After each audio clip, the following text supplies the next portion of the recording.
South Korea is a place I'm incredibly grateful for. In many ways, it has given me a level of freedom and opportunity that I simply didn't have in my life before. But the irony is, to find that freedom, I've had to make decisions to not align with the cultural rule the society here expects you to follow. In this video, I want to talk about the parts of Korean culture that I struggle with. I've carved out a life for myself here that is far from the norm, and I'm in the process of doing it even further and very far from the expectations of the elders. I'm in the process of editing this video, but I just realized that I did not even properly introduce myself, so here it goes. Hi everyone, my name is Sans. I'm from India. I've lived in Korea for the last 9 years. I originally came to Korea as a student to study computer science at Yonsei University. After graduation, I worked as a software engineer for 4 years, and it's pretty recent that I left my job to pursue my passion and curiosity. Making videos on YouTube is a part of following that curiosity. Even though I'm still in the process of figuring everything out, I think it's gonna be an interesting journey. 저는 한국말도 어느 정도 할 줄 알지만 한국어보다 영어가 훨씬 더 편해서 영상은 영어로만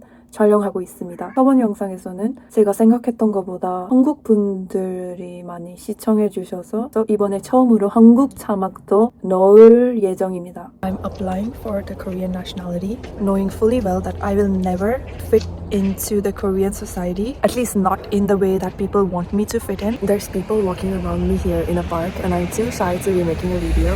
Like, I really do hope to overcome my shyness. I mean, it's a practice. Okay, let's just start. First of all, going just based on appearances, look at me. I look completely, like, no matter how much my style has changed over the years, how much my makeup has changed over the years, or how much I've glowed up because of listening to subliminals, I don't feel like I'll ever fit into Korea and the expectation they have from women to look young and pretty and cute. I don't want to put that pressure on myself. I do want to look good, to feel good about myself. When I do beauty related things, the intention behind it is different now. And I don't want to look like them. Like, I still want to have my identity as who I am. Regardless of what my passport is, I will always be a girl from India. And since we're on the topic of looks, I would also like to talk about beauty standards in Korea. Even though they have that beauty standard, it does not mean that everyone fits those beauty standards. 90% of the population look nothing like the celebrities that we know, like the K-pop idols, the actors and actresses that we know. And that is okay. Like, what is wrong with people looking like themselves and not fitting into some beauty standard? In 2018, 2019, my first and second year of uni, I used to be insanely insecure about my looks. I had no confidence, no self-love, and I used to actively think of myself as unattractive. This was 1 year before I found out about subliminals. I used to also isolate a lot because the insecurity I felt would increase 100-fold when I found myself in the presence of other people. This insecurity would skyrocket if I was in the presence of really good-looking people. In my case, the shift had to occur from within to work with the insecurities that I felt, the beliefs of unworthiness. All of this occurred while I have a super loving relationship. Right now, I feel like I'm in a very different position. A lot more self-assuredness, a lot less insecurity. Sometimes it feels like it happened overnight, but I also acknowledge the amount of effort I had to put into this.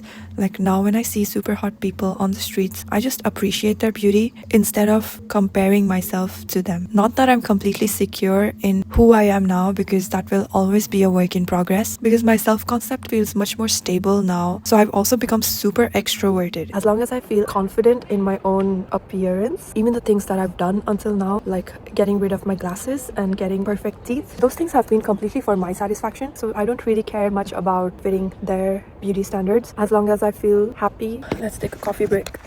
There's this culture of saving face that is quite a big part of, like, the Confucianism, Confucianism, which is hiding struggles to look successful or normal. A lot of the culture is about looking a certain way instead of being yourself, curating a perfect image for others to see. Example 1. In my 9 years here in Korea, I've seen many Korean people purchase luxury cars or high-end designer bags, even if they can't comfortably afford them. Having these items is seen as a way to save face and signal that you have achieved a high social status, even though you haven't achieved a high social status. I think it would be so much better if they put that energy into learning, like, new skills and leveling up, maybe even abundance exercises to be able to achieve that social status that they want, instead of pretending to having done that. Even being with completely Korean friends feels quite exhausting and it feels quite performative.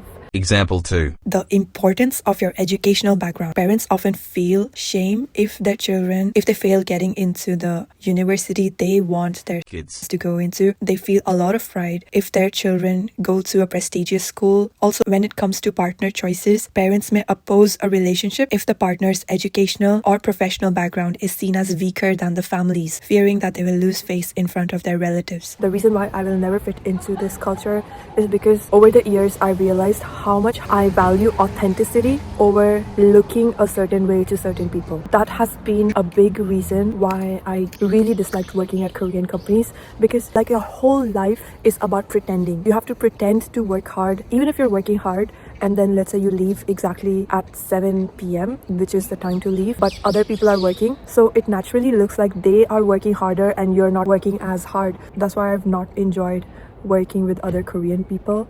Also, my personal opinion of people who are, doing mental gymnastics and manipulating others so they would be saving face. My personal opinion about them is that they are weak, and there are huge consequences for being inauthentic, which everyone will find out for themselves sooner or later. It's like a life lesson that someone has to learn on their own terms and come to that conclusion by themselves. In Korea, there's this culture of reading the room, reading the atmosphere, and acting accordingly, but acting for the collective instead of your individuality. That is somehow related to this culture of saving face. Honestly, the expectation is more like you have to suppress your opinion and just go along with the flow of the group's opinion. It's not like I can't do, I've done this for years and years. It's just that I don't want to be doing this anymore. I don't want to be suppressing my truth for the collective's, not even happiness. It's like conformity and compromising. To me, compromise means I have to give up on something that I consider important. Knowing Korean people,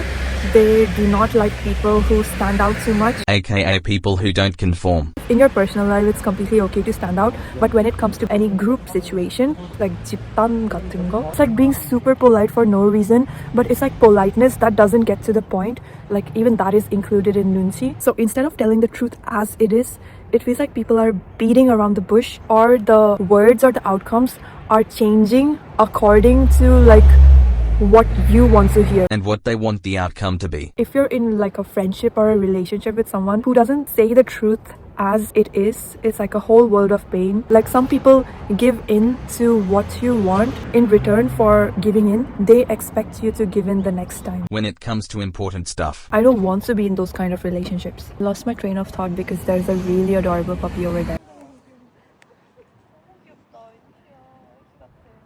another reason Why I won't be fitting into the Korean society is because I am not afraid of standing up to the traditional hierarchy for things that I believe in and stand up against things I don't believe in. Like, like there's things that happen at workplaces like bullying culture or like wangta, alienating one person. Those are things that I don't believe in at all. Other Korean people might keep quiet, but I'm the type of person who will not keep quiet. If that puts me in a difficult spot, so be it, because I still want to stand up for what I believe in. There's many other things, but they're minor. About Korea that I feel like I will never fit into. I don't mind about it at all. Oh my god, there's the puppy, look at the puppy. I don't mind about those things at all because I'm living my best life here in Seoul. If you've reached this part of the video, I'm curious about your story. Have you ever felt the pressure to fit into the society? And if yes, like in what ways? Whether you're in Korea or India or anywhere else in the world, I want to hear about your story and like the creative ways in which you have found your place in the society.